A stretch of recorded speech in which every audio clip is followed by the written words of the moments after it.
नमस्कार। हिमालय नवसंचार के उत्तराखंड बुलेटिन में आपका स्वागत है।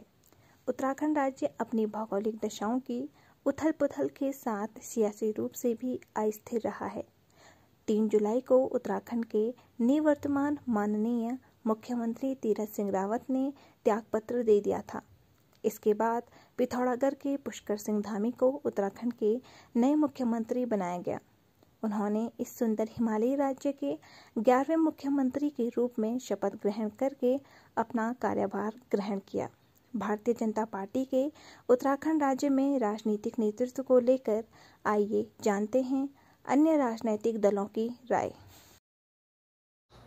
इस प्रदेश के अंदर जिस तरीके से राजनीतिक उठापटक और अचानक से एक नया फेरबदल, मानो ऐसा लग रहा है कि भारतीय जनता पार्टी के द्वारा इस प्रदेश को एक प्रयोगशाला आपने बना दिया। अचानक आप एक नया डिसीजन लेते हैं।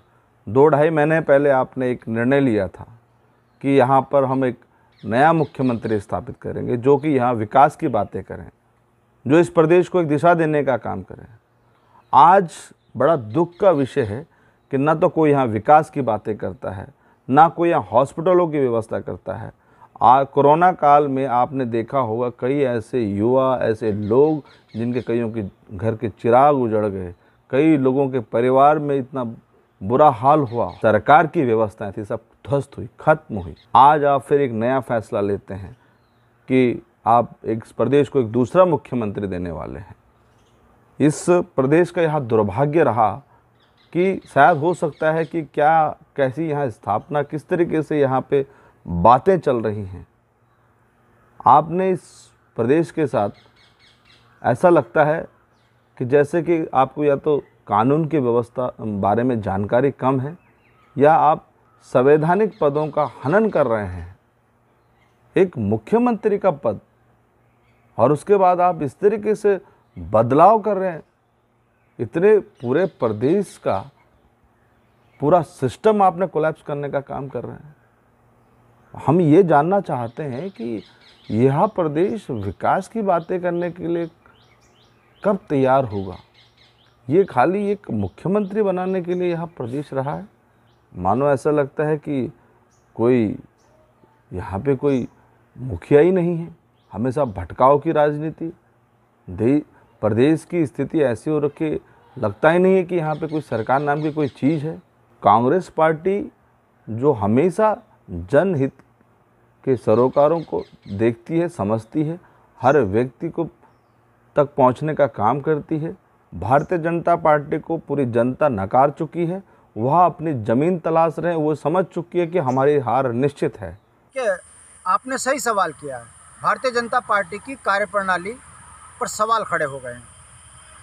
5 साल में तीसरा मुख्यमंत्री, जो वादे जनता से किए थे उन पर कोई काम नहीं हुआ, चाहे वो लोकायुक्त हो, चाहे भू कानून हो, चाहे रोजगार हो, चाहे पलायन हो। मगर हाँ, मुख्यमंत्री की फौज भारतीय जनता पार्टी ने प्रचंड बहुमत में खड़ी कर दी है। देखना होगा नया नौजवान लड़का बड़े बड़े दिग्गज नेताओं को कैसे संभाल पाएंगे। तीनों मुख्यमंत्रियों पर सबसे बड़ा प्रश्न इसी बात का खड़ा होगा। भारतीय जनता पार्टी में बगावत के सुर शुरू हो चुके हैं। ये उत्तराखंड के लिए चिंता का विषय है। नए मुख्यमंत्री बने हैं, इनको बधाई, मगर जिन्हें कैबिनेट स्तर का अनुभव ना हो वो मुख्यमंत्री कार्यालय को कैसे चलाएंगे। भारतीय जनता पार्टी के बड़े नेता इस पर जवाब देने से कतरा रहे हैं। उत्तराखंड क्रांति दल के नेता होने के नाते अब हम इस बात को जनता के बीच में लेके जाएंगे कि भारतीय जनता पार्टी ने जो प्रचंड बहुमत की कसम खाई थी कि हमको दीजिए, हम उत्तराखंड की तकदीर और तस्वीर को बदलेंगे। इन 4.5 वर्षों में उत्तराखंड के साथ जो छलावा भाजपा ने किया है, इसका जवाब देने का समय आ गया है। ये मुद्दे बनेंगे। प्रचंड बहुमत में 3-3 मुख्यमंत्री, ये उत्तराखंड का मजाक भारतीय जनता पार्टी के बड़े नेता ने बनाया है। इसका निश्चित रूप से आने वाले समय में जवाब दिया जाएगा। भारतीय जनता पार्टी के द्वारा प्रदेश में जो राजनीतिक ड्रामा किया जा रहा है, जनता में उसके खिलाफ बहुत आक्रोश है। भाजपा की सरकार जब जब प्रदेश में आई है, उसने जनता को लूटने का, छलने का और ठगने का काम किया है। 4 साल से भी कम समय में 3-3 मुख्यमंत्री बदल दिए हैं। प्रचंड बहुमत होने के बाद 57 विधायकों वाली सरकार में इन्हें कोई योग्य आदमी नहीं मिला कि जिसे मुख्यमंत्री बनाया जाए। तीरथ जी को लेके आए दिल्ली की संसद से और 125 दिन में ही साहब ऐसा क्या हो गया कि जो इन्होंने उनको भी हटा दिया। तो अब तो साफ साफ प्रदेश की जनता यहाँ तक भी कहने लगी है कि इस भारतीय जनता पार्टी की सरकार जब आती है वो मुख्यमंत्रियों की फौज खड़ी करती है और इस प्रदेश में ना तो विकास हुआ है ना कुछ हुआ है। यहाँ हुआ है तो या तो सुअर बंदर की फौज खड़ी हुई है या तो मुख्यमंत्रियों की फौज खड़ी हुई है।